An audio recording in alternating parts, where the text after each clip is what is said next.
Typically in the IT infrastructure world, we talk about migration. And some key terms that you may come across are rehost, replatform, refactor, so on and so forth. What are these and what has it got to do with your job? Well, allow me to bring you across to the infrastructure world, where we talk about the beauty of moving from one place to another, just like moving a house from one city to another city, for example. So what is cloud? A cloud is basically someone else's computer. Currently, if you are enterprise, you may be using data centers. You may be using your on-premise server rooms. And if you are individual, you possibly have your server in your living room. And all these are alright for current use. But as we move to the more fast-paced, ever-changing world of cloud computing, where you can run your services faster, cheaper, more reliable on the cloud, there is so much reason to do so if you can move them across. So there's migration, and there become the 6 R's. Allow me to show you a comic by Forrest Brazil, one of the famous popular cloud influencers in the industry. It seems rather ridiculous with all the differences that you may see here, but allow me to address all these in greater detail. So the first three are Rehost, Replatform, and Refactor. All these are about running your servers in the cloud, but in slightly different fashion and manner. While Rehost is the simplest way for you to do so, while Refactor it can be the cheapest, most reliable way for you to do so, depending on your situation. So Rehost, also known as lift and shift, is about just lifting whatever you have on your on-premise server rooms within your servers to move it to the cloud, like a for like or one-to-one kind of movement.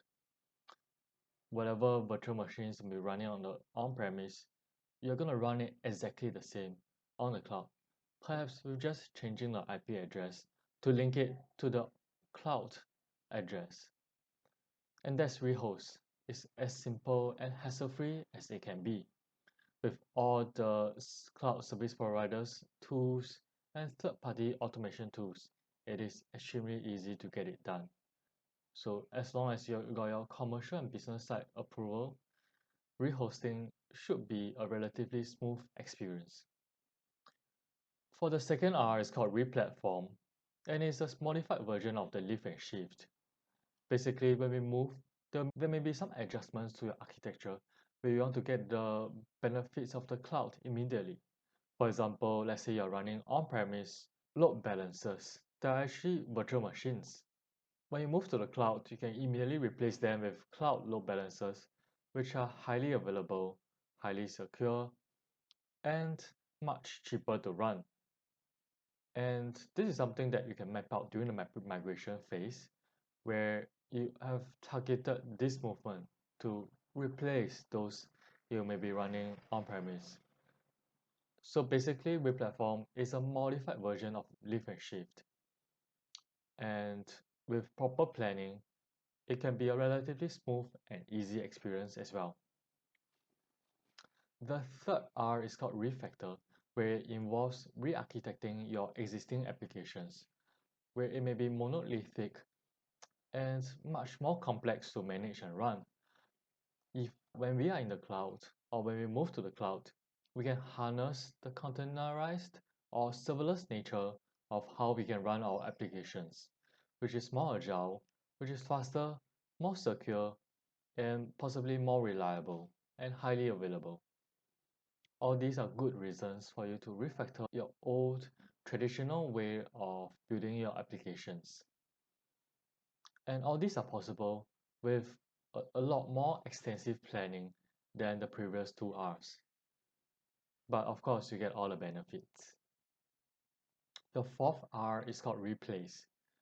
Basically, you may have an existing product on-premise, perhaps a CRM tool that may not work as well in the cloud. After some proper technical analysis, it may not run as efficiently, it may not run as properly as what one would hope. And in that case, you may want to consider should you get one of those off-the-shelf SaaS products, software as a service products that are readily available, much cheaper to run, and perhaps the user will like it more as well. So that's all the reason you probably need to replace your existing tool and use another solution. Moving on to the fifth R is called retain. Some applications, some resources that you have existing on-premise may be governed by some government regulations which are pretty strict in nature, requiring, for example, data sovereignty. For example, perhaps the greater security that it needed, it shouldn't be governed by a third party, for example. And all these are reasons for you to just keep existing on-premise servers as it is.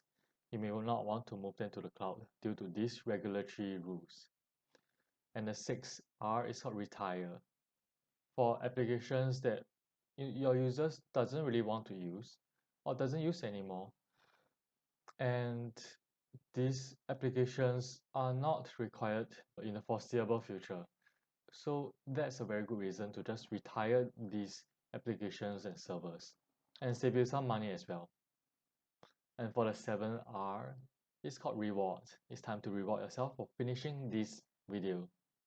Thank you and have a great day ahead.